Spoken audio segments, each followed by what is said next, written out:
Tutol ako na iakyat sa Korte Suprema yan dahil ayoko mabigyan sana ng pagkakataon ng Korte Suprema na magbaba ng masamang desisyon.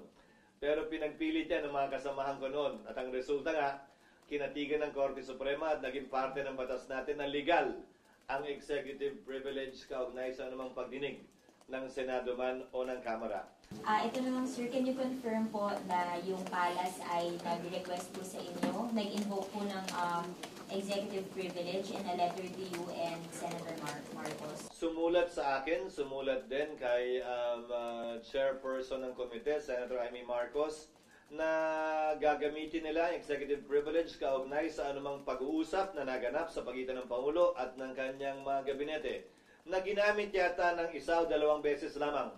Depende sa tanong na ipinukol ni Senator Marcos. Kung maalala nyo, ito ay bugso na naging desisyon ng Korte Suprema noong mga nagdaang panahon kaugnay sa EO 464 na pinasa ni dating Pangulong Arroyo. Tutol ako na iakyat sa Korte Suprema yan dahil ayoko mabigyan sana ng pagkakataon ng Korte Suprema na magbaba ng masamang desisyon. Pero pinagpilit yan ng mga kasamahan ko noon. At ang resulta nga, kinatigan ng Korte Suprema at naging parte ng batas natin na legal ang executive privilege kaugnay sa anumang pagdinig ng Senado man o ng Kamara. Pero ang posisyon ko kaugnay ng executive privilege, hindi ito pwedeng gamitin bilang isang blanket privilege. Ito'y pwedeng i-invoke lamang kapag ang tanong will tend to involve or include executive privilege. Hindi yan rason para hindi dumalo o mag-attend ng pagdinig.